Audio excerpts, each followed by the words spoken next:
Joyas del cine, el arte y la literatura cosechadas por Franco Felice en el Jardín de Franco. ¿Qué es una canción de Capusotto? Estoy esperando a que se vaya al pasto a lo Luis Almirante Brown, dice Topo. Pensé que era Leo Dan el que cantaba, dice Chippy. Bueno, el chat está al lado de Franco, ¿eh? No banca de Vendra Banhart.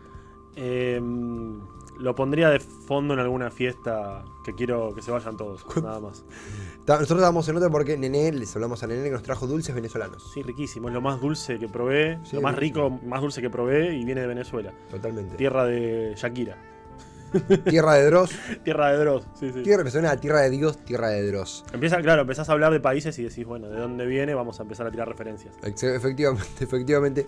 Franco Felice, has traído algo que me apasiona conocer más. He leído mucho superficialmente, o sea, taringa. Así que me interesa tu profundización académica, logística, conocedora, subjetiva. De un tema que no sé cuánto es mito y cuánto es realidad. ¿Qué has traído hoy? Un tema que, como bien dijiste, hola Esteban, Hola. buenas tardes, te saludo otra vez. Desde luego. Un tema como el cual vos bien dijiste, durante mucho tiempo se discutió esa veracidad, o se puso en tela de juicio quizás por lugares como Taringa, como vos has dicho. Gracias a internet, en gran parte, siempre se ha hablado mucho de esto que es mito y esto que no, de algo que es un género cinematográfico, un subgénero, en el cual, bueno, lo vamos a tratar desde la óptica y el eje de una novela recientemente publicada que tuve el enorme placer de leer hace poco, una de las mejores lecturas que tuve en los últimos meses. También tuve la enorme dicha de conocer a su autor en la presentación del libro. Estoy hablando de Snuff, una novela recientemente publicada. Voy a mostrar la portada porque siempre muestro las portadas de los libros y esta es muy, muy hermosa. Snuff, ahí se ve. Tiene una suerte de... Lo edita La Conjura Textos. Hermosa editorial. Y podrán ver en la portada ya que tiene como esos dejos de VHS vintage, ¿no? Tiene como esto de las etiquetas, del precio. VHS perdido. VHS perdido, exactamente. Que son, justamente, si hablamos de perdido y VHS, y lo ligamos a este mundo del cine y a lo oculto, bueno, son cosas que realmente tienen mucho que ver en la trama. Porque Snuff, la novela que es de Ariel Pucax, que todavía no sé pronunciar bien su apellido, él sabrá decirme si es Pucax, es bastante alemán parece. Pero bueno, nada, la novela trata justamente de desmantelar quizás o de contar un poco la historia que hay detrás de este género, de la mano de otros protagonistas, por supuesto. Que, como dije antes, es el género snuff. Así que primero estaría bueno tratar, para quizás algunos despistados, contar, o aquellas personas que desean meterse aún más, qué es el snuff. El snuff es un subgénero de cine que nace más o menos, se podría dar una iniciación en los 70, en la década del 70. Es ese género cinematográfico, subgénero, en el cual se muestra un asesinato real. Se muestra un asesinato real que está filmado, que sigue, si se quiere, los procedimientos de la filmación de una película, o sea, muere alguien y se lo filma, y luego se comercializa, ¿no? No hay acá línea de ficción, no hay acá actuaciones, sino que, bueno, estamos hablando de algo que, si nos ponemos en exquisitos, o por lo menos somos serios, estamos hablando de un delito. Sí, o sea, esto es un delito que es algo ilegal, por eso hablamos de un subgénero súper marginal y que está lleno de estas dudas y de estas cosas, como vos me decías antes, de no se sabe si es real o no, quién pagaría quizás por ver esto, todo ese tipo de cosas. Y bueno, la novela justamente lo cuentan a partir de una historia. La historia que cuenta la novela es la de un grupo de estudiantes de cine de la Universidad 3 de Febrero, cuyo... Bueno, están haciendo un seminario sobre géneros marginales justamente, y con su profesor comienzan a trabajar sobre la historia de esta película, de esta película que inicia el género, que se llama The Slaughter. Es una película filmada en 1971. Es real esa película. Es real, yo la vi hace poco, se la pedí al autor para que, bueno, en la presentación hablamos de eso, y le dije, bueno, ahora que leí el libro quiero ver la película, hablaré luego de la película, pero es una película que se filma en 1971 en Tigre. O sea, está filmada en Tigre. Eso es algo que genera quizás la primera conexión nacional con el primer panorama con lo que es este subgénero. Es una película que se filmó en Tigre por los realizadores fueron una pareja estadounidense llamados Roberta Findlay y Michael Findlay. Un matrimonio que, bueno, consiguió un dinero y decidió hacer una película snuff en Sudamérica, ¿no? Hermoso. Vinieron acá a filmarlo a Tigre, bueno, con un elenco mayoritariamente yankee, pero también hay apariciones de actores argentinos, la actriz especialmente. Y bueno, la película transcurre, es bastante... Yo me terminé guiando por lo que dicen en la novela, lo que cuenta el profesor al momento de este personaje que cuenta cuando habla de la película con los alumnos. Es una película medio pelo quizás, ¿no? Es una película, una historia un poco chota, vamos a decirlo, pero quizás pesa mucho más el legado, lo que terminó siendo. Y si hablamos de un legado, es un legado casi lateral, ¿viste? Porque estamos hablando de una película muy polémica que, como te decía antes, se filma acá en 1971 y este matrimonio la lleva a Estados Unidos con la intención de comercializarla allá. Recordemos que el título era Slaughter, que es algo así como asesinato, como... Sí, suena mucho a persecución de asesino, ¿no? Sí, Slaughter va mucho de la mano con el género terror. Y bueno, ellos llevan la película para comercializarla allá y es un fracaso. Se estrena en 1971, el mismo año que se filma. Son 4 semanas de rodaje que se hacen acá. La película se lleva allá, es un fracaso, tiene un estreno muy limitado en muy pocas salas de cine de allá y queda tirada la lata, queda escondida en un depósito de una distribuidora. Mucho no recuerdo esos datos. Y unos años después la toma Alan Shackleton, que era un productor de cine porno de Estados Unidos, allá en Nueva York, como el que ellos dicen, bueno, no salió la película, vamos a ver ahora qué hacemos. Y Shackleton lo que hace es tomar la película, el producto terminado, podemos decir, y al final agrega lo que es la escena. O sea, la escena, como que le injerta una escena que no estaba en la primera parte original. Se podría decir que rompe la cuarta pared, ¿no? O sea, tenemos la película que había filmado el matrimonio y él decide agregar una escena al final, una suerte de epílogo vendría a ser, en la cual ocurre este asesinato, en el cual nosotros vemos que lo que estábamos viendo antes era toda una película y que lo que estamos viendo ahora, esto que él acaba de agregar, pasa a ser algo así como el set de filmación, ¿no? Es como rompe la cuarta pared, creo que lo expliqué bien, ¿no? Él rueda esa escena. Él rueda esa escena en la cual, bueno, se agrega esto otro y esa escena es la que, por algo que ocurre, que no lo voy a decir para que no nos censuren, pero bueno, se imaginarán lo que ocurre. Esa escena es la que da inicio al mito del cine snuff. La película termina. No hay créditos, por supuesto, porque eso también es uno de los grandes, una de las grandes características del cine snuff, ¿no? Que no haya créditos, que no se sepa quién hizo eso, porque también le da ese lugar y esa sensación de, bueno, material perdido o de material que no está hecho para ser difundido a gran escala. Claro. Entonces ahí comienza el mito del cine snuff.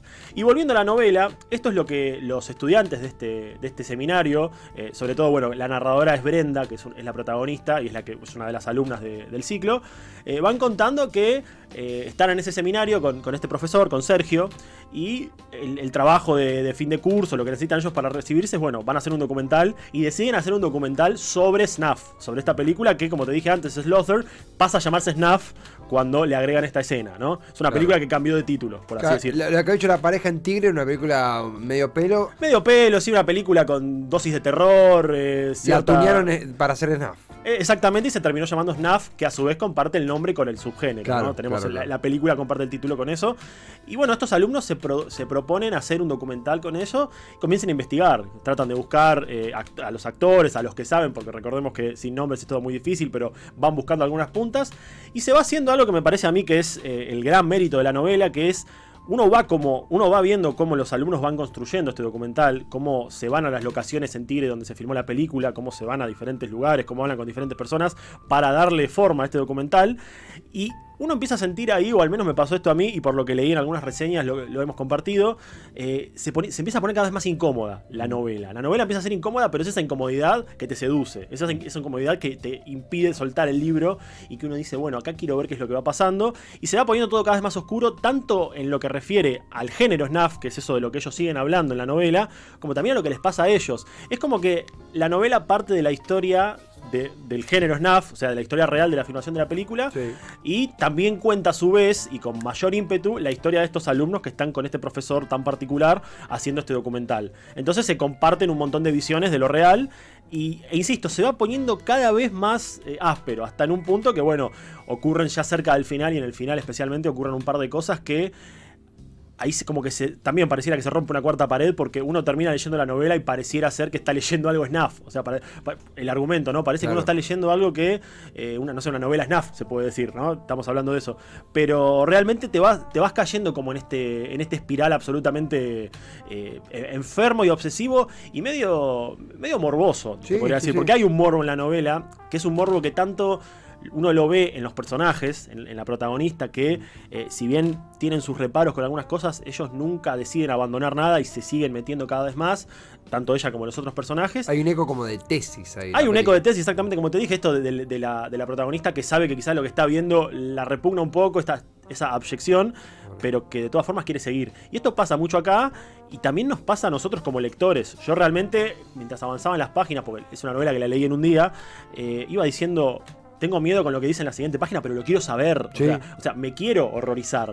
Y ahí me parece que está ese chiste o ese juego, esa clave de lo que es el morbo, que va mucho de la mano con el snuff real. O sea que la novela creo que en ese lado cumple. Explica la historia del cine snuff, cómo comienza, cuenta una historia. O sea, puedo decirlo, cumple como con 3 cosas. Te cuenta la historia del inicio de este género, de cómo la película esta se filma, la película es Lothar, de todo lo que ocurre después. Cuenta una historia propia, que es la de los estudiantes que están haciendo un documental sobre esta película, sobre este género.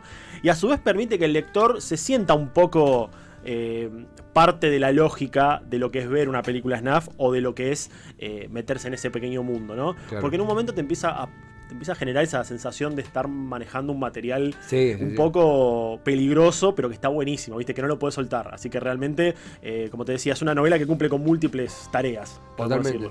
Esto también del mito que te consultaba al principio. Qué lindo, me sale si lindo la palabra. Qué interesante que elija el camino de la novela para para recorrer este tema, y además con tantas pilas de desinformación que hay sobre Snuff, esta cosa de un video de un actor que en un set se cayó de un andarivel y es Snuff, y no, es algo mucho más complejo y algo que tiene un ocultismo o un contenido subterráneo que no deja, como que no termina de cantar ese iceberg por completo. Claro, y como aparte hablando de lo subterráneo, como algo que siempre está hecho para un grupo muy reducido, Claro. ¿no? Que no es algo que no se podría jamás comercializar en masa esto. Claro. Primero porque es un delito y segundo porque me parece a mí, quizás acá estoy pecando de inocente, pero creo que no tiene el público que requiere una producción... Esperemos que no. Esperemos que no, aparte, una producción masiva, podemos decirlo. Y algo que me interesó mucho también de la novela, pero más allá de la novela, también del libro, porque vamos a hablar del objeto libro, es que está lleno de contenido multimedia, podemos decir, ¿no? Tiene, por ejemplo, en las primeras páginas, tiene así como escaneos de lo que son los apuntes que toman ellos que toma esta chica, que toma Brenda, en el ciclo, en la facultad. Fotoficción. Es una fotoficción, exactamente. Uno va leyendo y está leyendo apuntes de la facultad, de lo que son géneros, de lo que son, o sea, apuntes escritos a mano, y bueno, programas de la materia, una bibliografía que les da el profesor a ellos. Son todas películas reales, son todos nombres reales de libros. Entonces está bueno ese juego también de que es una novela, pero a su vez también tiene algo que esto lo hablaba Ariel en la presentación. Es una novela, pero también se permite quizás jugar con cierto contenido multimedia, claro, ¿no? Con ciertas cosas. Y a su vez, hablando de contenido multimedia, algo que incluía también, que es parte del argumento, es un test, un llamado test, un test que se llama test de Hare, que fue un test psicológico que lo confeccionó un psiquiatra canadiense en la década del 70 y que se utilizaba para sacar una literalmente suerte... lo tiene acá. Lo tengo acá exactamente porque me vino en la presentación, nos lo regalaron acá. Ahí lo voy a mostrar. Increíble. Es un test médico, podemos decirlo. Yo estuve investigando y sí, bueno, este psiquiatra canadiense lo confeccionó en ese momento. Son preguntas serias, son preguntas reales.